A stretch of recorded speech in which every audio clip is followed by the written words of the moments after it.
Falcons Flight, that little coaster they're building in Saudi Arabia that's supposed to break every single major coaster record. There's no doubt that this will be visually impressive and one of the greatest feats of engineering ever, but how good will the actual layout be? Today's video is going to answer that question with my thoughts on it. And one quick note before we get started, none of this footage is mine, so if you see any subtitles at the bottom, just disregard them. Links to those videos will be in the description. Anyways, let's get started. Before we get to breaking down the layout, there's one main non-ride factor I think is going to influence how good the ride is, and I think that's the setting of the ride. The huge camelback will be unlike anything else, and the going up onto the quarry wall will be something that you can only experience at Six Flags Fiesta Texas, although that's a lot shorter. And while the huge camelback might not provide any airtime, he'll be so high up that it'll be unlike anything else in the world. And while the part on the top of the quarry wall might feel like an RMC pre-lift not doing much in terms of forces, it'll still provide some amazing views of the surrounding area.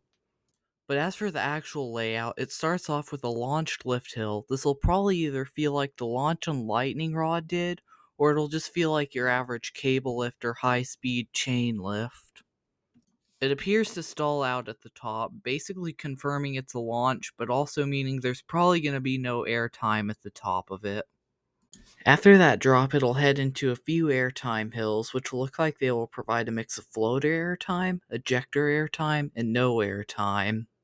The only real notable element here is the wave turn, which looks like it'll provide floater airtime reminiscent to that of Lightning Rod's wave turns.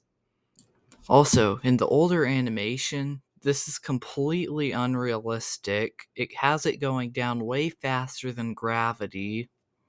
After this is where it launches upwards onto the quarry wall with the help of LIM boosters. While I don't think this is going to be an exceptional launch in terms of forces, it's going to be an essential part of the ride to get up to the highest point. And as I said earlier, I think it's going to feel like an RMC pre-lift up there. The drop off the quarry wall looks like it'll give some good ejector airtime in the back, but it doesn't look like it'll do much in the front other than sort of hang you over. The downward and third launch will probably feel more forceful because gravity is also pulling you down. Then, right after that, it heads into this huge camelback you will be able to see from all over the park. Everybody's wondering if this 500-foot tall camelback is going to give any airtime or not. I personally don't think it will, but we'll just have to see. And if it does give any airtime, I think it's going to be on the drop down, since it sort of stalls out at the top due to how long it is. After this, it heads into two very drawn out elements, a high banked turn and a very long airtime hill. And while I get that Intamin wanted to play it safe with it going very fast, I feel they could have made it a little shorter since it's just way too drawn out to do much of anything. And one other thing I noticed is that there's a really good head chopper effect here. I think this will add to the ride a little, but not a lot.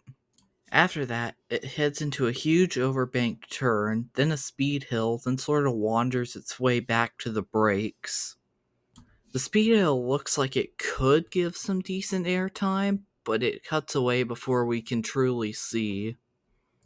And so it ends, the world's tallest, longest, and fastest non-alpine coaster. It starts out pretty good, but it starts to get less and less forceful as it gets faster and faster and further through the course. The ending looks very underwhelming, as if they didn't know what to do to get it from the overbanked turn to the brakes. And now, do I think this will be a top 100 coaster for most enthusiasts? That answer is no, and here's why. The first third of the ride before the launch up onto the quarry wall looks like it'll be really good, but problem is it doesn't keep that up through the ride, so it sort of dies off as the ride goes along. As for where I think it's going to rank in most enthusiasts' park rankings, I think it's going to be number 2, only behind Colossus. This is because, while Falcons Flight has a decent amount of airtime and is a very long ride, I think Colossus's sheer quantity of airtime will put it over the edge for most enthusiasts. But those are just my thoughts. Feel free to discuss your opinions down in the comments section. And if you could please like and or subscribe, that would be great because it would help me out a lot with the algorithm. Thank you for watching, and goodbye.